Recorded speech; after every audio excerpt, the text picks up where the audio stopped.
예, 계속 이어서 하겠습니다. 건축법 제2절 하겠습니다. 자, 보시면 이제 이전에 대지 도로와의 관계와 건축선 나오죠. 이것도 이가 필요가 없으면 잘 뜨는 상입니다. 설명하겠습니다. 칠판 보시죠. 지금은요, 자, 요 편합니다. 이제 대지 도로와의 요 관계입니다. 관계가 더 중요한 상이고요. 기타 이때 구조와 어떤 설비 등이 이제 나올 겁니다. 설명하겠습니다. 하이볼 설명하고 나서 농지법도 보겠습니다.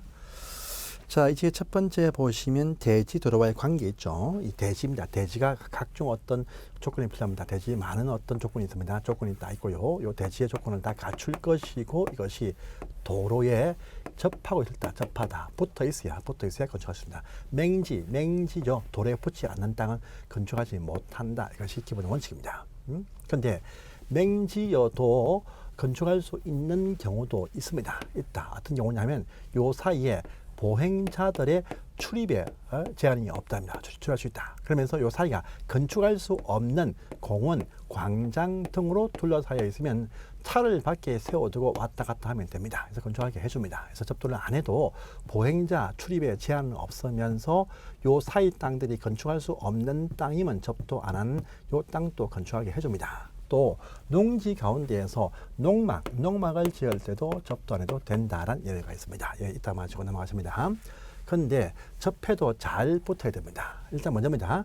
한 면이 다 붙으면 참 좋겠죠. 그런데 다 붙지 않고 일부만 붙어도 됩니다. 그래서 다 붙지 않고 이와 같이 일부만 살짝 붙었어요. 살짝 붙었다. 요 살짝 붙는 부분이 2m 이상만 붙어 있으면 차를 밖에 세워두고 출입할 수 있습니다. 그러면 건축하게 허가를 내어줘요. 그런데 요 안에 아주 큰 건물을 지을 때는요, 자동차가 들어올 수 있어야 됩니다. 그래서 우리가 자동차 하면요, 최소한 그 폭이 4m 이상을 붙을 때 차가 출입합니다. 그러니까 큰 건물 지을 때는요, 여기에 접하는 부분이 4m 이상을 붙어야 됩니다. 붙고요, 접하는 도로입니다. 도로의 폭도 이때 큰 건물 지을 때는 차가 회전하기 위해서 도로의 넓이도 보시면 6m 이상 폭을 가진 넓이 가진 도로에 4m 이상은 이렇게 붙어 있을 때 큰 건물을 지을 수 있습니다. 크다가 무엇이냐 보니까요, 건물의 연 면적이 합계가 2000제곱미터 이상 되는 규모의 건물을 말합니다. 그런데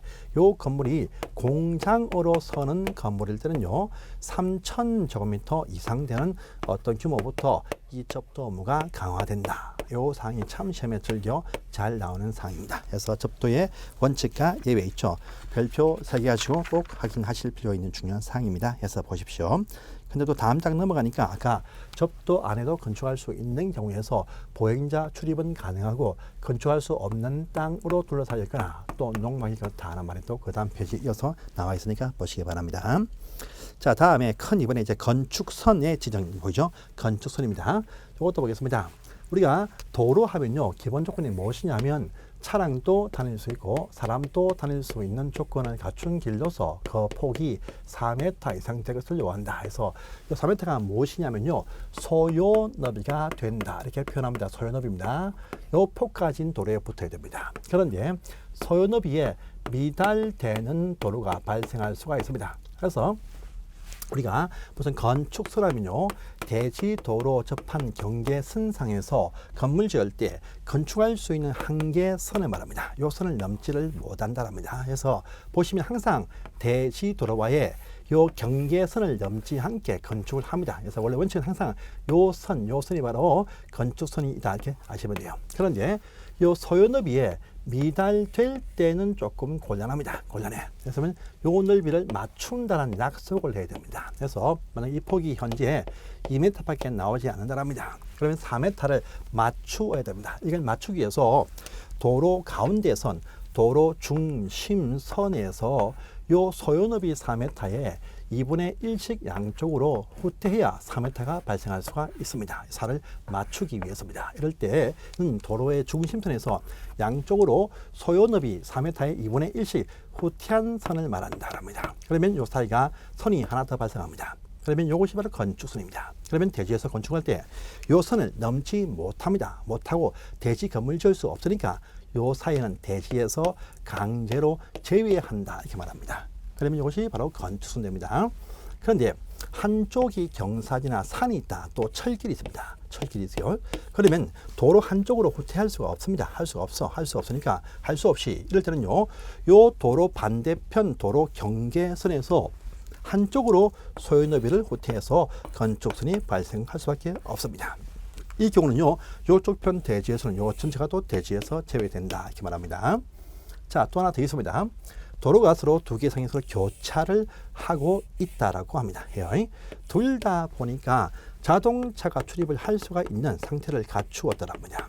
자동차니까 최소한 4m가 필요합니다. 그래서 둘 다 보니까 4m 이상 폭은 갖추고 있다라고 합니다. 그런데 4m 이상인데 8m가 공이 둘 다 미달된다라고 합니다. 그러면요.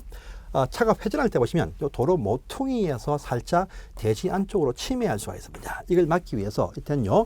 도로 모퉁이에서 일정 거리 후퇴한 두 점을 이은 선을 모퉁이 대지에서 건축선을 한다. 그러면 이쪽 편 대지에서는요. 여기에 건물 못 지으니까 역시 대지에서 제외한다. 이렇게 나옵니다. 해서 보시고요. 그 다음에 하나 더 있습니다. 아주 넓은 길 해서 30m 폭이 나왔습니다. 넓어요. 그런데 이 건물을 쫙 좌우에 지을 때 도시 내에서 건물들이 막 튀어나오면 안 됩니다. 그래서 건물들 줄을 좀 맞추어서 건축을 이쁘게 해보자. 이쁜 거리 형성을 해보자. 하고 판단이 있을 때는요.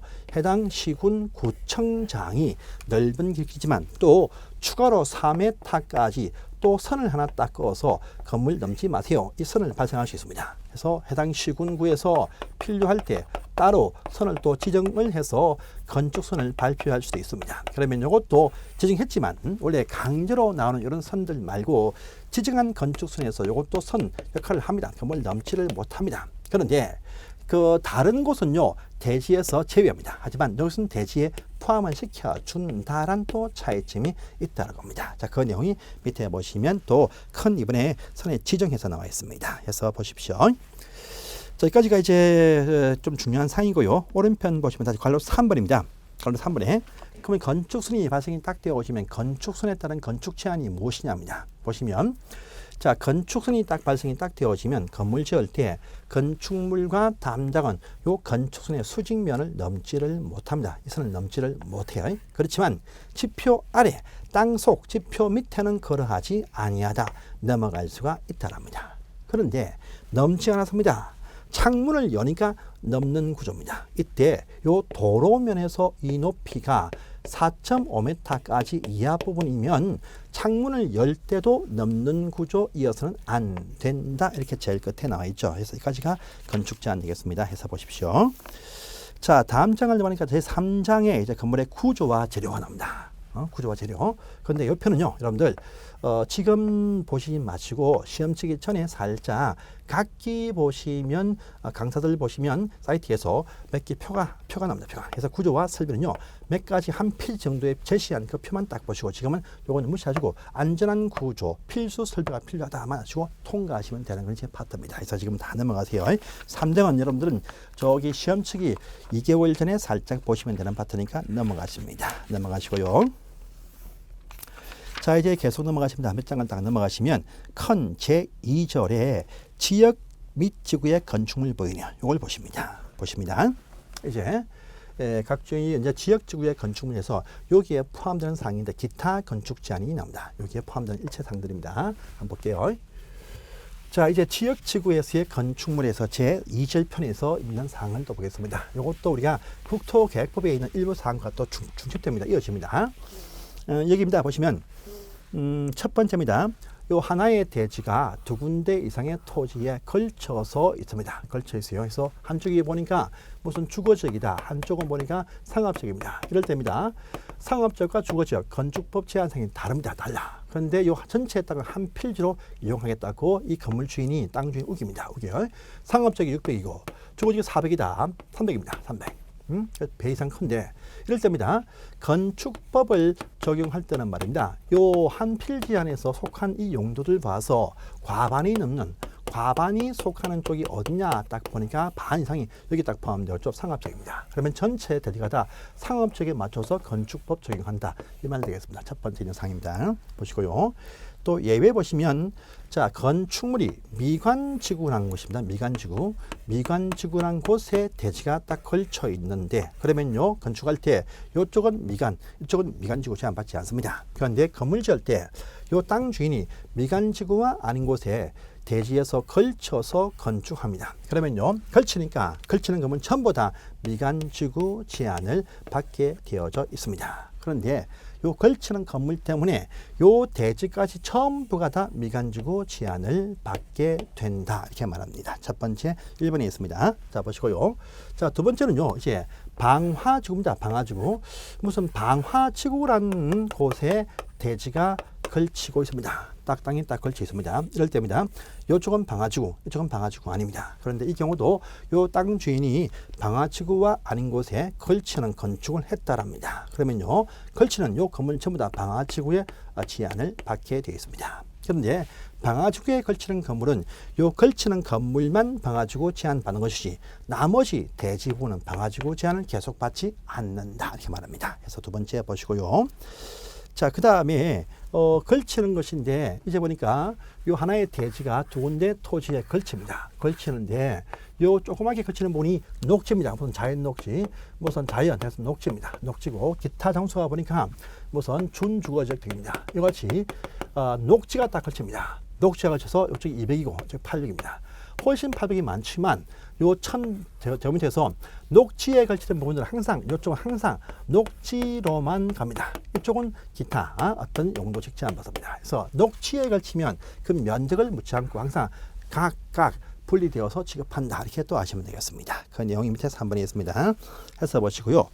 자, 이제 오른편 가시면 이제 건폐율과 용적률 우리가 이건 이미 본 적이 있습니다. 통과하겠습니다. 건폐율 대지에서 차지하는 건축 면적의 비율, 건폐율, 대지에서 차지하는 건물의 입체적인 용적률, 뭡니까 바닥 면적의 합계 비율이죠. 그래서 바로 이것이 바로 용적률 되겠습니다. 그래서 통과하시고요, 이거는 통과하십니다. 자, 다음 장에 대지의 분할 제한 참 중요하죠. 대지의 분할 제한 면적, 요거 보겠습니다. 항상 잘 나오는 상입니다, 이것도. 자, 건축물이 있는 대지입니다. 건축물이 있는 대지에서 이 땅 주인이, 건물 주인이자 땅 주인이 이제 자기 남는 쪽이 땅에 대해서 다른 용도의 건물을 지어주고 합니다. 그러면 하나의 필지 내에서 용도가 다른 두 건물이 존재할 수가 없으니까 땅을 분필해서 다르게 어떤 이용을 하려고 계획을 딱 세워요. 그러면 이때입니다. 요 대지를 분필까지는 좋은데 분필되어서 남아있는 건물이 있는 이쪽 땅 면적이 최소 일정 너비 이상이 된다란 전제 하에서만 허가를 딱 내어줍니다. 그래서 이쪽 편에 있는 위치가 어디냐 하니까 주거지역이다.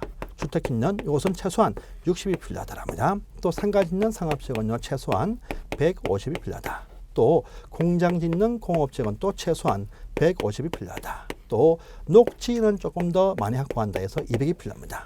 돌관농자, 도시 내에서 주상공농이죠. 그러면 도시가 아닌 기타 관농자, 시골 농촌에서는 전부 다 최소한 60이 필요하다랍니다. 그래서 60, 150, 150, 260 제곱미터 미달 분할 금지해서 건물이 있는 쪽에 요 대지 넓이가 최소한 요 넓이 이상이 될 때 한해서 허가 내어준다 해서 대지의 분할 제한 면적 중요한 어떤 그런 식의 사항입니다. 그래서 꼭 이어세요. 보시고요. 자, 이제 큰 4번 가시면 기타 건물의 높이 제한, 요 높이 제한도 시험에 절겨 잘 나오는 사항이죠. 그래서 높이 제한을 보겠습니다. 이제 높이 제한 볼게요. 자, 이제 건물의 높이에 관한 어떤 제한이란 또 중요한 건축법 제한이 있습니다. 보십니다. 첫 번째입니다. 일단 첫 번째는요, 가로구역별 높이 제한입니다. 그래서 가로구역 하면 우리가 도로 사이에 형성이 되어진 일단의 토지의 범위를 가로구역이라고 합니다. 가로구역. 그래서 도로가 형성이 딱 되어지면 요 사이사이에 일단의 어떤 꽤 규모가 큰 어떤 하나의 블록이 나온다 합니다.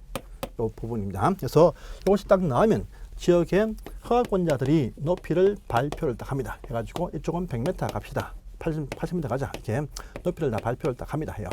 그러면 발표되어지면 모든 건물들 이 높이를 넘지 못하게 됩니다. 돼요.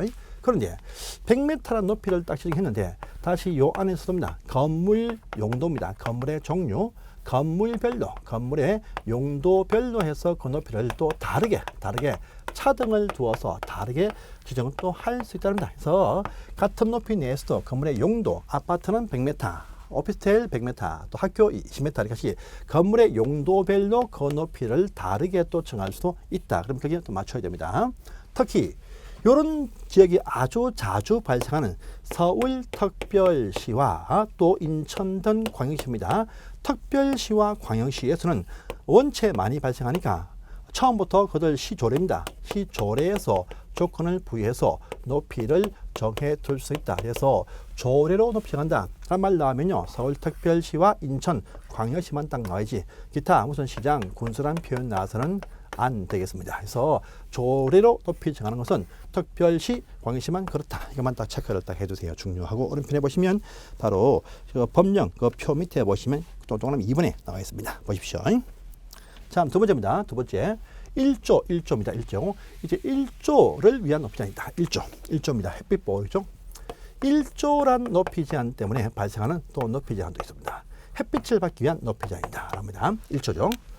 1조란 것은요, 시골 농촌 말은 1조가 필요 없습니다. 왜? 건물이 다 낮습니다. 낮아. 그런데 도시 내에서도 보시면 상업지역 1조 제한 없습니다. 공업지역 없어요. 녹지 없습니다. 없어요. 1조 제한은요, 오로지 주택 중심의 주거지역에서만 1조 제한이 발생합니다. 또 이것도요, 상업지역 비슷한 준주거지역은요 1조 보호해주지 않습니다. 그래서 이건요, 순수하게 조용한 양호한 전용 주거지역과 편리한 일반 주거에서만 1조가 있지 기타 장소는 1조 없습니다. 또 요 장소에서도 보시면 동쪽과 서쪽은 항상 햇빛을 주고받습니다. 침해합니다. 제한이 없어요. 그래서 항상 보시면 정북쪽입니다. 정북쪽을 향해서 정남쪽에서 해가 비칩니다. 해가 비쳐. 그러니까 항상 정북 방향에서 1조 침해가 발생합니다. 그러니까 요 정남쪽에 건물 지을 때 요 정북쪽의 대지 1조 보호를 위해서 일정 거리 물려서 건축을 딱 해야 됩니다. 그래서 정북 방향 인접 대지 경계선에서 정남쪽에서 건축을 딱 할 때입니다. 할 때 보시면 필로티란 부분들은요, 높이 제한에서 빼줍니다. 빼주니까 빼고요, 기타 부분에서입니다. 요쪽 부분 딱 보니까 이 높이입니다. 높이가 9m 이하의 건물을 딱 지을 때는 요 사이에는 항상 1.5m를 띄워서 건축을 하게 되어져 있더랍니다. 자, 또 남쪽에 짓는 건물 높이가 9m를 초과하는 규모의 건물을 딱 지을 때는요, 요 건물 각 부분입니다. 각 부분의 그 높이의 각기 2분의 1 이상을 띄어서 남쪽에 건물 짓는다 랍니다. 그래서 남쪽 편 건물 높이가 20m이면 2분의 1, 10m를 띄어야 되겠죠. 10m이면요 5m를 띄워야 됩니다. 같이 정북 방향 인접 대지 경계선에서 정북쪽 대지의 1조 보호를 위해서 정남쪽에서 건물 지을 때 그 높이가 9m까지 높이면 1.5를 띄울 것이고 9를 초과하면 각 부분 그 높이에 2분의 1을 띄운다라는 요 표현도 중요하니까 확인해 보십시오. 그래서 그것이 1조 제한 일반적인 원칙입니다. 해서 보시고요. 자, 그 다음에 또 한 장을 또 넘어가시면 다음 페이지에 아주 많은 사항 보이죠? 이건 볼 필요가 없겠네요. 그래서 볼 필요가 없는데 이제 그 두 번째 사항이 또 중요합니다. 해서 보겠습니다. 법령에서 나와 있죠. 제가 설명하겠습니다. 두 번째는요, 공동주택입니다. 공동주택, 아파트 등을 지을 때입니다. 공동주택. 요 공동주택을 지을 때 또 높이 제한이 있습니다. 이건요 1조 편에 포함되지만 실제는요 사생활 요 보호를 위해서 높이 제한이 있다 이렇게 또 아시면 되겠네요. 그래서 보십니다. 공동을 딱 지을 때입니다. 보시면 일단은 옆에 있는 인접대지입니다. 인접대지의 사생활 보호가 또 필요합니다. 또 공동택은 같은 대지, 같은 아파트 단지 안에서도 높이 제한이 발생한다 했습니다. 그래서 옆에 있는 땅의 사생활 보호와 같은 대지 내에서 단지 내에서 동동 간의 사생활 보호가 필요하다 이렇게 나옵니다. 그래서 보시면 인접 대지의 사생활 보호를 위해서요 공동을 딱 지을 때 이때는 이쪽이 동쪽이 되었든 서쪽이든 남쪽이든 묻지 않습니다. 묻지 않고요. 자, 공동을 딱 지을 때는 요 인접 대지의 사생활 보호를 위해서 일정 거리 띄운 거리의 그 높이는요 최대로 2배를 넘지 못한다랍니다. 그래서 띄운 이 거리의 그 높이는요, 이 높이에 2분의 1을 띄운 데와 같은 말입니다. 같은 말. 그래서 2배 하면 띄운 거리의 2배, 높이의 2분의 1 같은 말이다. 이렇게 또 아시면 되겠습니다. 그래서 띄운 거리에 2배다 하면 10m 띄우면 20m, 20m이면 10m, 또 20을 띄우면 40m, 40m이면 20m 띄워라. 같은 말 되겠습니다. 그런데 사생활이죠, 사생활. 그러니까 요걸 지을 때 보시면 사생활보가 좀 덜 한 곳이 있어요. 어디냐면 준주거 지역과 걸린 상업 지역은 사생활도가 좀 덜한 곳입니다. 이런 곳은요, 이제 4배까지 올라갈 수 있다. 조금 더 완화를 해준다라고 이렇게 얘기합니다. 그런데 이곳 말고요, 중심 상업 지역과 일반 상업 지역은 바로 코앞에 호텔이 있어. 해도 됩니다. 왜? 사생활도가 없습니다. 없어. 그러니까 이까지만 준주거와 권상까지만 해주지. 중심 상업적과 일반 상업적은 높이전이 없어요. 바짝 붙여서 업무 시설, 호텔 붙여도 된다 이거죠. 그래서 다 보입니다. 예, 보이고요. 그런데 요겁니다. 서민사는 다 세대 주택. 이걸 많이 띄워라 하면 사실 건축 힘듭니다. 힘들어. 그러니까 다 세대 주택을 지을 때는 1m만 띄우시면 됩니다. 이렇게 완화시켜줍니다. 빌라촌까지만 바짝 붙어 있습니다. 여기가 1m 띄웠다 그렇죠. 이렇게 해서 옆에 대지의 사생활을 모읍니다. 자, 두 번째입니다. 같은 대지에서의 사생활을 모읍니다. 이때는 첫 번째입니다. 자, 큰 창문은요, 채광창, 큰 어떤 메인 큰 창문 보이죠? 요 채광창이 바라보는 곳이 건물 채광창끼리 바라보든지 척벽을 보든지 뒷부분 복도를 보든지 간에 건물 각 부분을 바라보면요, 그 건물 높이에 0.5배 이상을 띄운다는 겁니다. 또 두 번째입니다. 보시면 비청창, 복도식의 복도입니다. 비청창, 복도 부분과 건물 척벽이 서로 옆부분이 서로 바라보면 이때는요, 척벽입니다. 이때는 8m 이상을 띄운다라고 합니다. 또 창문이 없는 세 번째, 척벽과 척벽 간에 서로 바라보고 있으면 이때는요, 4m 이상을 띄운다랍니다. 자, 또 네 번째입니다. 아파트 상가입니다.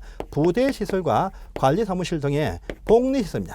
부대와 복리와 건물 각 부분이 서로 바라본다 하면 한 배입니다. 한 배인데 이 한 배가 건물 이 아니고 부대와 복리 요 시설 상가 그 높이 한 배만 띄우면 된다. 이렇게 띄웁니다. 이렇게 해서 같은 데 배치합니다. 이렇게 띄우든지 또는 오른편에 보시면 있습니다. 오른편 말고요.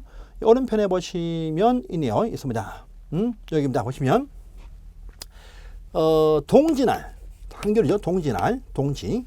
한겨울입니다. 한겨울날, 동지날 보시면 오전 9시에서 오후 3시 요 사이에 모든 집이 2시간 이상 햇빛 들어오시면 된다랍니다. 이건요, 타워식입니다. 타워 있죠? 타워. 그래서 아주 높은 고층 타워는 좁고 높게 올라갑니다.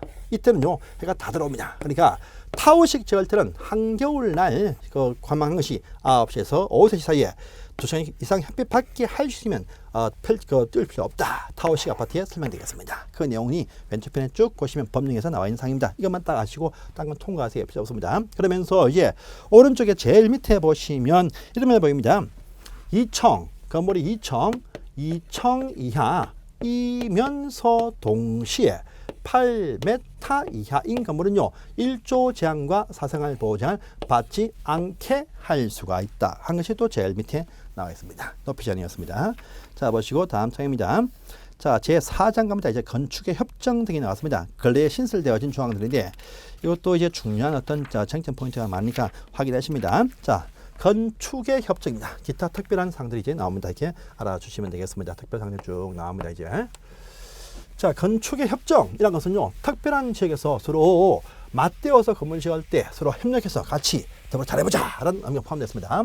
건축의 협정이다. 건축 협정을 맺으면 원래 안 되는 어떤 건축 행위를 서로 협정 체결하에서 하게 해준다란 특혜를 준다라는 말이 포함되어 있습니다. 그래서 이건요, 첫 번째입니다. 특별한 지역에서만 이것이 가능하다랍니다. 요 지역 내에서 인접하는 땅 주인끼리 전원 100%다. 전원 100%다 동의입니다. 전원 동의해야 돼요. 전원 동의해서 약속을 딱 해서 협정 약속을 딱 합니다. 해요. 약속을 딱 해서 요 약속을 인가합니다. 인가를 딱 받으면 그렇게 한번 해보세요. 착수하게 해줍니다. 해줘요. 이건 이야기입니다. 보시면 원래 어떤 지역 내에서 여러 땅 주인이 이렇게 있습니다. 있으면 각기 건축을 하려고 막 계획을 세울 것입니다. 그런데 혼자 하면 힘들어요. 그래서 요 땅 주인은 이런 건물을 딱 짓겠죠. 막 건물을 짓습니다.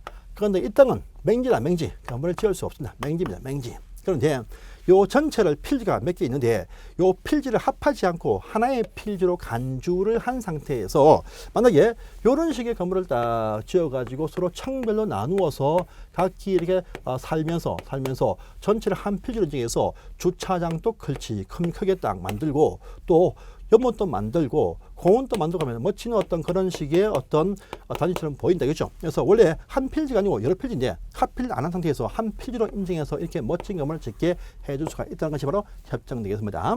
보시고 착수했습니다. 했으면 최소한 20년 이상은 이렇게 유지해서 이용한 다음에 그 다음에 나중에 또 다시 원상복구 폐지할 수가 있다 합니다. 할 때도 인가를 받는다 이렇게 나옵니다. 여기 있습니다. 자, 이런 체결 가능한 특별한 지역 요 지역이 있습니다. 요 지역을 먼저 아시는데 이것이 두 문제 한번 따볼게요. 지, 주, 존, 조례 이렇게 볼게요. 그래서 보시면 지구 단위 계획구역, 주거환경 개선, 주거환경관리사업구역과 그 다음에 뉴타운 할 때 나오는 바로 존치지역과 도시 재생 활성화 지역들과 지방 조례 정하는 지역에서 가능하다 해서 지, 주, 존체 조례 교육입니다. 할 때 전체가 다 100%다 동의해야 협정 체결 인가 가능하다랍니다. 하면 착수한다. 그래서 20년 이상 최소한 유지를 한 다음에 협정을 폐지할 때입니다. 이때는요, 협정 체결자의 과반수 이상이 동의하면 원상복구 폐지할 수 있고 인가받으면 된다. 그럼 철거 원상복구한다. 이 말이 여기 포함되었으니까 확인하시기 바랍니다. 그래서 이렇게만 딱 보시고 넘어가세요. 복잡한 거 볼 필요 없습니다. 자, 이제 제2절 편에 가시면 이제 보칙이 나옵니다. 보칙 첫 번째 보니까 옹벽 나오네요. 자, 드디어 옹벽이 아니죠. 저기 공작물 나옵니다. 공작물이 여기에 드디어 지금 이제 나오기 시작합니다. 공작물 딱 나오네요. 보겠습니다. 자, 공작물은 뭐냐? 건축물이 아닙니다. 건축물은요, 지붕이 있어야 돼요. 공작물은 지붕이 있으면 안 됩니다. 안 돼요. 지붕 없는 꿀뚜, 벽 등을 세운다. 이런 게 포함되었습니다.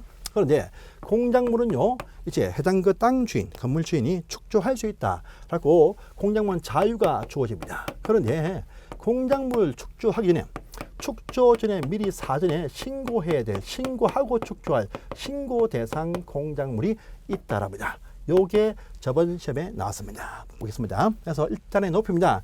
요 높이가 일정 규모가 딱 나올 때 신고하자. 이렇게 딱 나옵니다. 그래서 보시면 2, 4, 5, 6, 8, 8입니다. 2, 4, 5, 6, 8, 8입니다. 보시면 자, 2m까지 높이의 옹벽과 담장은 신고할 필요가 없다랍니다. 요 높이를요, 넘어갈 때 신고한다. 3m 신고한다. 2m 신고 안 한다. 라는 말입니다. 4m 높이까지의 광고 탑판들 신고 안 합니다. 5m 신고합니다. 해서 넘어갈 때 신고한다. 5m 높이까지의 태양에너지 발전 설비 신고 안 합니다. 6m 신고합니다. 하고요. 6m 높이까지의 각종 어떤 장식탑, 기념탑, 각종 어떤 철탑들, 굴뚝들 신고 안 합니다. 이것들 넘어갈 때 한다. 기념탑 높이가 6m 신고 안 합니다. 7m 신고한다. 말이죠. 8m 높이까지 고가수조 물탱커 요거 넘어갈 때 신고한다 합니다. 그래서 2, 4, 5, 6, 8 옹당, 광태, 장기, 철두고 이렇게 요거는 수밖에 없습니다. 또 하나 있습니다. 자, 다 넘는데 무엇은 또 이하까지 신고하더라. 뭐냐니까요. 8m 이하의 주차장 시설물 요건 다 8m 이하 다 신고하네요. 그래서 대지 안에서 건축물이 있는데 차고 빌딩을 딱 짓는다 할 때 요 높이가 8m까지 이하이다. 전부 신고한다. 8을 초과하면 위험하죠. 요건요, 주차장법에서 따로 관리를 하게 됩니다. 건축품 8m 이하 다 신고받겠다. 이게 포함되어 있어요. 그래서 이렇게 2, 4, 5, 6, 8, 8 옹당, 광태, 장기, 철두, 고주 이렇게 외우시면 쉽게 이것을 외울 수가 있고 요 규모를 각기 초과할 때는 사전에 신고해서 축조를 한다라는 의미가 포함되었습니다. 해서 보시고요. 다음에 오른편에 2번 갑니다. 2번. 자, 이제 각종 어떤 면적과 청수에 관한 요 사항들이 나옵니다. 지금은 다 이제 나왔죠. 이제 요것이 남았습니다. 보겠습니다. 자, 각종 어떤 면적과 청수와 산정을 잘 하실 수 있을 때 이제 각종 건물을 바라보는 눈이 트게 됩니다. 그래서 보겠습니다. 자, 이제 면적 산정입니다. 면적이죠. 면적하면 첫 번째 보시면요, 대지 면적이 있습니다. 대지 면적, 건물 짓는 땅 면적. 두 번째입니다. 건축 면적, 건물에 가장 넓게 펼쳐진 면적 말합니다. 세 번째 보시면 각 층별로 바른 바닥의 면적이 나온다랍니다. 바닥 면적. 네 번째는요, 이걸 전부 다 합한 각 층바닥을 전부 다 합한 것이 바로 연면적인데 연면적이 이것도 나옵니다. 그래서 대지 면적, 건축 면적, 바닥 면적, 연면적입니다. 첫 번째 대지입니다. 대지란 것은요, 대지 자체를 수평에서 투영시켰다. 수평 투영시킨 면적이라고 부릅니다. 수평 투영 면적 이렇게 부른다랍니다. 이 말은요, 경사진 땅에서 건물 지을 때 요 빗면 활용 못합니다. 반드시 건물 지을 때는 수평을 조성해서 조성되어진 요 토지에서 건물이 탁탁 이렇게 올라갑니다. 수평을 조성하죠. 그러니까 요 경사지 다 무시합니다. 하고 제일 저점상에 쭉 펼친 수평 면상을 이게 합친 요것이 바로 대지 넓이다 이렇게 말합니다. 대지 넓이 건물 지을 때 땅 넓이입니다. 그런데 요 수평 투영했다 해도 요 안에서 건축할 수 없으면 제외한다가 본 적이 있습니다. 뭐냐 하면 이거죠. 건축선에 딱 붙어 있는데 너무 좁다. 그래서 따로 선이 이렇게 딱딱 발생이 딱 되어지자. 소요너비 맞추기 위해서 이같이 소요너비 미달 또는요 도로 모퉁이에서 발생이 되어지면 대지에서 제외한다가 본 적이 있으니까 제외한다랍니다. 자, 또 우리가 배웠습니다. 도시군 계획시설, 도시군 계획시설로 결정이 되어진 토지는 그 시설 공사할 것이니까 시설 외에 건물에 건축할 수 없다고 배웠습니다. 그렇으니까 도시군 계획시설 부지가 딱 정해지면 요 사이 대지에서 제외해버린다 이렇게 말합니다. 그래서 요것만 가지고 이제 대지로 인정을 이렇게 하는 것이겠죠. 첫 번째 나왔습니다. 대지 면적 보시고요. 다음에 두 번째입니다. 건축 면적이 나옵니다. 건축 면적. 요건 또 무엇이냐 하면 건물 자체를입니다. 건물 자체에서 가장 바깥쪽에 있는 벽에서 건축물의 외벽, 이 외벽의 중심선으로 둘러싸여 있는 수평 투영시킨 면적이다 이렇게 나옵니다. 그래서 건물이 보시면 이런 식의 건물이 딱 보입니다. 위에서 수평 투영을 딱 해보시면 이 외벽 이건 외벽이 아닙니다. 내벽이죠. 내벽. 그래서 요 전체가 차지하는 공간 넓이가 이것이 바로 건축 면적이 된다라고 합니다. 해요. 그런데 보시면 건물이 있습니다. 이런 건물 같은 경우는 크게 문제없이 위에서 바라보니까 이것이 바로 건축 면적이 된다 이렇게 알 수가 있습니다. 있어요. 그런데 또 보니까요 건물이 있습니다. 있는데 요 건물 제일 위에 건물이 아니고 지붕이 툭 튀어나왔습니다. 지붕. 요 지붕 있는 것을 위에서 바라보니까 이 사실 벽이 안 보이고 지붕 끝에 전부가 다 벽처럼 딱 이렇게 보입니다. 이럴 때 다 산정할 것이냐가 문제됩니다. 이때는요 지붕 때문에 벽으로 보이는 이런 파트가 딱 보이면 기본 1m를 공제를 해준다라고 이렇게 합니다. 1m 빼줍니다. 빼줘요. 그런데 요 건물 가진 건물이 무엇이냐 하니까 한옥 건물이야. 한옥은 좀 더 튀어나옵니다. 한옥은요 2m까지 기본 빼줍니다. 자, 또 축사 등은 좀 더 튀어나옵니다. 3m까지 기본 빼줍니다. 전통사찰 절 건물은 한참 많이 튀어나옵니다. 이것은요 보시면 4m까지 빼준다. 이렇게 많이 빼줍니다. 참 많이 빼주죠. 그 다음에 여러분들 보시면 저기 장독대 같은 것도 툭 튀어나가서 테라스 튀어나왔습니다. 위에서 보면 테라스 튀어나간 것처럼 보입니다. 테라스. 이것이 지표입니다. 요 지표면에서 요 사이 높이가 1m 이하인 튀어나온 부분들 다 빼준다 이렇게 나옵니다. 빼준다 나와요. 그래서 그런 상들이 쭉 나와 있습니다. 확인하시고요. 자, 또 한 장을 또 넘어가십니다. 이제 바닥 면적이 나옵니다. 바닥 면적. 이것도 참 중요하죠. 바닥은요 각 층별로 나옵니다. 각 층별로 보십니다. 바닥은요 이 건물 각 층별로 지하층을 포함해서 건물 각 층, 지하층 바닥, 1층 바닥 각 층별로 요 벽의 중심선으로 둘러싸인 수평대문입니다. 그래서 보시면 건물이 1층 바닥, 2층 바닥, 3층 바닥, 4층 바닥 해서 각 층별로 요 벽 안쪽에 있는 바닥, 요 벽 안쪽에 있는 바닥, 요 벽 사이의 바닥, 요 사이 바닥입니다. 그래서 다 층이 같을 수도 있고 이렇게 다를 수도 있습니다. 있어요. 그래서 1층 바닥, 2층 바닥, 3층 바닥, 4층 바닥, 또 지하층이다. 지하층도 바닥이 이렇게 나올 수가 있다. 지하층도 바닥이 있습니다. 요걸 전부 다 합한 것이 뭐냐 하니까 건물의 연 면적이 된다 이렇게 말합니다. 말이에요. 그런데 벽이 있어야 어쨌든 간에 요 바닥을 알 수 있어요. 그런데 건물하면요 보시면 보세요. 건물하면 산입 한번 보세요. 산입. 자, 보시면 지붕이 있어요. 지붕이 있습니다. 있는데 지표에서 건물이 가운데 외교적인 또 있습니다. 요건 건물 아니냐? 건물 맞습니다. 지붕만 있습니다. 그 건물이에요. 건물입니다. 그러면 요건 바닥이 애매합니다. 애매해. 이때는요 이 외곽의 벽이 없는 건물은 지붕 끝에서 1m 이 후퇴한 선까지를 요 건물의 바닥으로 본다, 산입한다 이렇게 말합니다. 보시고요. 자, 또 건물은요 벽 안쪽에 있어야 바닥이 나온다랍니다. 벽 밖에 보시면 발코니가 이렇게 튀어나왔습니다. 발코니 확장해서 거실로 쓰고 있습니다. 이거 참 난처합니다. 이럴 때입니다. 발코니 노제된 벽은요, 벽 밖에 있어. 이때는 가장 긴 벽에서 요 사이가 1.5m까지를 곱한 값입니다. 이것은 빼줍니다. 빼주고 1.5를 곱한 값을 넘는 부분은 바닥에 더해진다. 이렇게 흘러가는 부분이 있습니다. 이것도 산입입니다. 자, 또 모두 제외해준다. 제외해주네요. 제외해줍니다. 자, 첫 번째 건물 1층에 필로티입니다. 필로티. 요 필로티로 형성이 되어진 부분입니다. 필로티. 또 보시면 외부에 벽이 이렇게 있고 바닥을 알 수 있습니다. 필로티인데요. 요 필로티의 쓰임새입니다. 쓰임새가 주차장으로 쓰고 있으면요, 모든 건물 다 몽땅 공제를 해줍니다. 그 다음에 요 건물 자체가 공동주택 건물이면 용도를 불문하고 몽땅 다 공제를 해준다 하니까요, 필로티 나면 아예 처음부터 서비스 변경 바닥이 없다. 이렇게 보시면 되겠습니다. 보시고요. 또 건물 내부의 복층식 건물에서요, 다락은요, 그 높이가 1.5m까지 공제를 해줍니다. 그런데 경사진 지붕 밑에 있는 이런 식의 다락은요, 1.8m까지 공제를 해준다. 이렇게 나는 부분도 아시고요. 자, 이와 같이 많은 사항이 쭉 나왔는데 요 정도는 이제 꼭 알아주십시오. 자, 넘어가시고요. 자, 다음 페이지입니다. 이제 가로 4번입니다. 4번 연면적이죠. 연면적하면 건물 각층, 지하층을 포함해서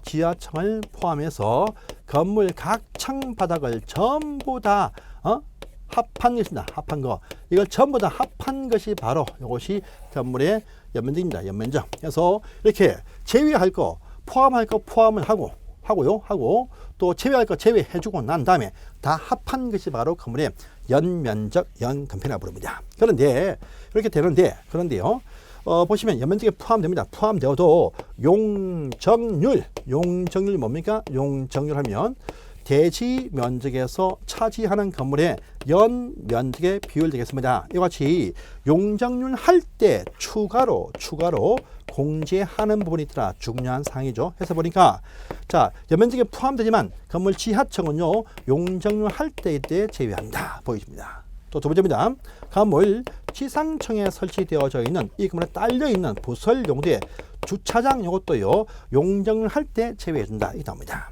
또 세 번째입니다. 보시면 자, 우리 초고층 건물과 준초고층 건축물에 설치하는 바로 피난 안전구역의 면적, 이것도 용적률 할 때 제외해준다 하고요. 또 네 번째 보시면 앞으로 배우실 건데 11층 이상 건물로서 11층 그 위의 공간 면적 합계가 1만 제곱미터 이상이어서 헬리포터를 설치하는 대상 건물인데 경사진 지붕은 설치를 못하게 된다. 이때 보시면 경사지붕 밑에 두는 요 대피 공간의 부분들 용적률 할 때 제외한다. 요 네 가지는요, 연면적에 포함되지만 용적률 할 때 안에서 제외해주는 네 가지 면적이다 해서 중요합니다. 꼭 외우세요. 여기 보시고요.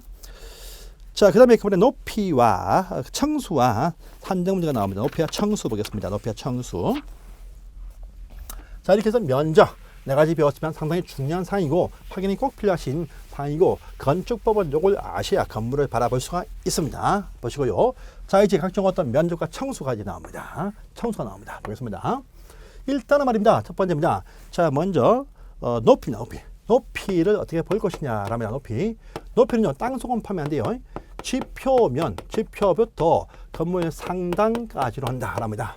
그러면 이게요, 건물이 있으면 필로티도 있고요, 땅도 있습니다. 지표에서요. 이 지표에서 건물 상단까지 이것이 바로 건물의 높이다. 이렇게 딱 봅니다.